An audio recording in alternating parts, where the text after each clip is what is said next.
গোলাপে এমন একটা গুণাগুণ আছে, আপনি যতই হিট দেন না কেন এটার পুষ্টিগুণটা কিন্তু ইনট্যাক্ট থাকবে। ও মাই গড, তাই প্রেমিকাকে যদি ফুল না দিয়ে এরকম একটা গোলাপের রেসিপি গিফট করা যায় খুবই খুশি হবে, প্রেমেই পড়ে যাবে সত্যি সত্যি। ফুল তো ফুল, সেই সো গুলকান্ত। ওকে, তার মানে গুজরাটি একটা ফ্লেভার রেসিপি। ওকে, সেটা আমাদের ফিউশন করে আমাদের মতো করছি। ওকে ফাইন, আমরা তাহলে শুরু করে দিই আমাদের রেসিপি। প্রথমে আমি হচ্ছে বার্নারটা জ্বালিয়ে নিচ্ছি। প্যানটা একটু গরম হওয়ার পরে আমরা ফার্স্টে অয়েল দিয়ে দিচ্ছি। ওকে, অয়েল আমরা কতটুকু দিলাম? এখানে আমাদের হচ্ছে 2 টেবিল চামচের মতো আছে। আচ্ছা, এরপর আমি হচ্ছে এখানে আদা বাটা দিয়ে দিচ্ছি। এখানে আমার 1 টেবিল চামচের মতো আদা বাটা না। যেহেতু আমি বলেছি যে নিউট্রিশন ভ্যালু মেইনটেইন করার একটা ব্যাপার আছে, আমি কিন্তু এখানে হচ্ছে চিকেন নিয়েছি হচ্ছে লেগ পিসে কিন্তু আমাদের একটু কোলেস্টেরল থাকে, এবং এই কোলেস্টেরলটা আমরা হচ্ছে রিডিউস করতে পারি হচ্ছে দুই ভাবে, এক হচ্ছে লেমন জুস ইউজ করে আর একটা হচ্ছে আদা ইউজ করে। তো কোলেস্টেরলটা যাতে রিডিউস হয় সেজন্য আদা বাটাটা একটু বেশি দিয়েছি। ওকে, তার মানে লেগ পিসে কোলেস্টেরল থাকে, এটাও আসলে আমাদের সবার জানা নেই হয়তোবা, সেটাও একটা জানার বিষয়। ফাইন, এরপর মরিচের গুঁড়া দিয়ে দিচ্ছি 1 টিস্পুনের মতো, ধনিয়া গুঁড়া এটাও 1 টিস্পুনের মতো, ভাজা জিরা গুঁড়া এটা একটু কম দিব, 1/2 টিস্পুনের মতো দিব। আচ্ছা, এখানে আছে সাদা গোলমরিচের গুঁড়া 1/2 টিস্পুন। ওকে, আমরা কোনো পেঁয়াজ ইউজ করতে না, পেঁয়াজ এবং রসুন আমরা ইউজ করছি না। পেঁয়াজ এবং কারণ হচ্ছে গুজরাটের ওরা কিন্তু পেঁয়াজ রসুনটা এভাবে খায় না, এখন হয়তো খায়, বাট আমরা হচ্ছে সেই আদিম কালের কথা যদি চিন্তা করি তখন কিন্তু ওরা পেঁয়াজ রসুনের ব্যবহার ওদের বলতে গেলে ছিলই না। তার মানে এখানেও আমরা কোনো পেঁয়াজ রসুন কিছু করছি না। একটু ভুনে নেওয়ার পর আমি এটাতে পানি দিয়ে দিব। আচ্ছা, পানিটার কোনো মেজারমেন্ট নাই, আমি মশলাটা কষে আসার পর এটা বুঝে সেই পরিমাণ পানিটা দিব আর কি। আর একটা ইনফরমেশন দিয়ে রাখি, সেটা হচ্ছে এখানে কিন্তু হচ্ছে আমি হচ্ছে লাল মরিচের গুঁড়াটা দিয়েছি।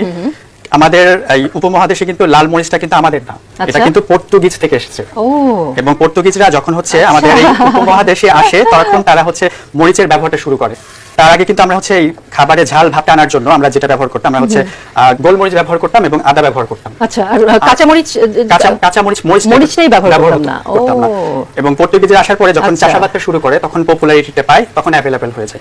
গোলমরিচ আর আদা ব্যবহার করার পরে কিন্তু যেটা হতো, ঝাঁঝালো একটা ভাব থাকতো।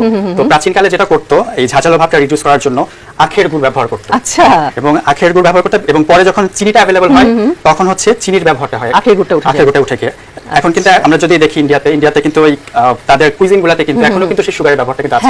তো ব্যাপারটা কনসেপ্ট ভাবেই এসেছে। আচ্ছা, এটা একটা ভালো ইতিহাস জানা গেল। আচ্ছা, ওইটা ভুনে এসেছে, এখন আমি হচ্ছে এটাতে চিকেন গুলো দিয়ে দিব। লেগের পিসটা নিয়েছি না? হ্যাঁ, এখন কেউ যদি চায় ব্রেস্ট পিস বা থাই পিসও নিতে পারি। আচ্ছা, একটু সল্ট দিয়ে দিব। সল্টের অ্যাকচুয়ালি কোনো মেজারমেন্ট নেই, এটা টেস্টের উপরে। সল্ট দিলাম না, মানে আমি তো অধীর আগ্রহে অপেক্ষা করছি, আমার কেউ বারবার গোলাপের দিকে যাচ্ছে আসলে, যে গোলাপের পাপড়িটা কখন দেয়া হবে আর তারপর কি অবস্থা হবে। এটা অ্যাকচুয়ালি গোলাপের পাপড়িটা আমি লাস্টে দিব, এবং এটা কিন্তু আলাদা একটা মেথড আছে। আমি যেটা বলেছিলাম যে ডিশটার নাম গুলকান্ত, আমি এখন এটা হতে দিয়ে এখন এখানে আমি গুলকান্তটা বানাবো। ও আচ্ছা আচ্ছা, যেহেতু এটা একটা স্পেশাল ব্যাপার আছে আসলে গোলাপ নিয়ে, সো এটা স্পেশালি না করলে ব্যাপারটা হবে না, এটা বোঝা যাচ্ছে।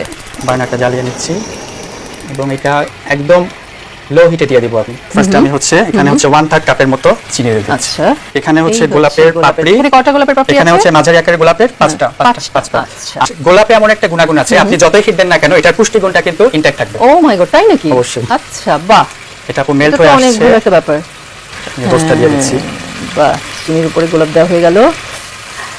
বাহ, চিনির সাথে একদম একটু ডার্ক হচ্ছে কালারটা কিন্তু, না? হ্যাঁ, এটার কারণে ডার্ক হয়ে গেছে।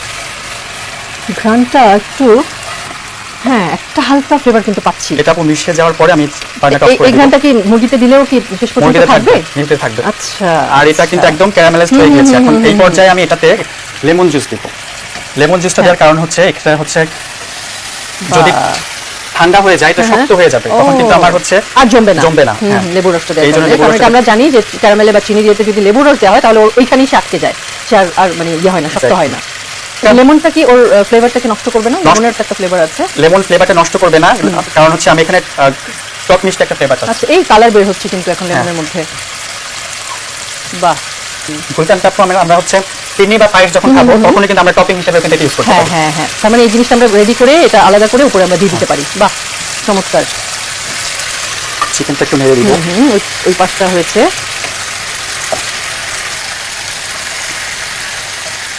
বাহ, সুন্দর একটা রং কিন্তু বেরিয়েছে এখন। আমরা কিন্তু আর পানি দিচ্ছি না, না?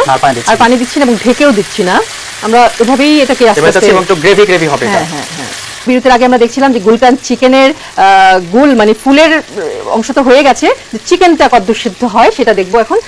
যে আপু চিকেনটা হয়ে গিয়েছে, এখন আমি এই পর্যায়ে বাহ, আগে থেকে রেডি করে যে গুলকান এটা দিয়ে দিব। মনে হচ্ছে এটা একদম ফুলের জন্য একটা ডিফারেন্ট টাইপের ফ্লেভার। এবার ফুলটা দেওয়া হচ্ছে। ওয়াও, কালারটা তো চমৎকার, ডার্ক একটা জাম কালার হয়ে গেছে কিন্তু। আচ্ছা আলফি, আমার কেন যেন মনে হচ্ছিল যে এই জিনিসটা যে আমরা তৈরি করলাম একটা আলাদা জেলি টাইপের বা ক্যারামেল দিয়ে করে, এটাকে চাইলে আমরা অন্য কোথাও ইউজ করতে পারি? আমরা এটা ডেজার্টের টপিং হিসেবে ইউজ করতে পারি। আচ্ছা আচ্ছা, আমরা ফিরনি পায়েস করি, আমরা সেটাকে ইউজ করতে পারি। উপরে আমরা হ্যাঁ, টপিং হিসেবে দিতে পারি। এমনকি আমরা আচ্ছা। আইসক্রিম যদি বানাই ঘরে, সেই আইসক্রিমেও কিন্তু আমরা উপরে ব্যবহার দিতে করতে পারি। পারি। তো আমার গুলকান চিকেন হয়ে গিয়েছে, এখন আমি প্লেটিং এ যাব। গুজরাটিরা কিন্তু আপু প্লেট কাঁসার ইউজটা বেশি করে, তো আমি ট্রাই করছি। এবং এটা কি কলা পাতা? এটা কলা পাতা। বাহ, খুব সুন্দর।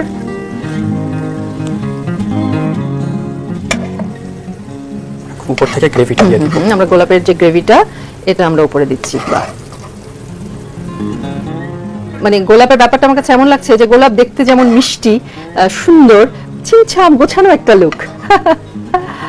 এবং পাশেও কিন্তু আমরা সাজিয়েছিও একটা গোলাপ দিয়ে, সেটা আমাদের হচ্ছে টমেটোর দিয়ে। গোলাপ না? আর আপু উপরে হ্যাঁ। একটু উপরে আমরা লেমন lemon rind রাইন দিচ্ছি। বাহ, খুব সুন্দর। বাহ, তারপর তৈরি হয়ে গেল আমার গুলকান চিকেন। গুলকান্দ চিকেন, কি চমৎকার লাগছে। হ্যাঁ, মিষ্টি একটা গোলাপের, মানে খুব মিষ্টি একটা ঘ্রাণ। বাহ, চমৎকার। দর্শক, মানে মানে আমার কাছে মনে হচ্ছে যে প্রেমিকাকে যদি ফুল না দিয়ে এরকম একটা গোলাপের রেসিপি গিফট করা যায়, খুবই খুশি হবে, প্রেমেই পড়ে যাবে সত্যি সত্যি। আপনার না হলেও অ্যাটলিস্ট রেসিপি তো বটেই।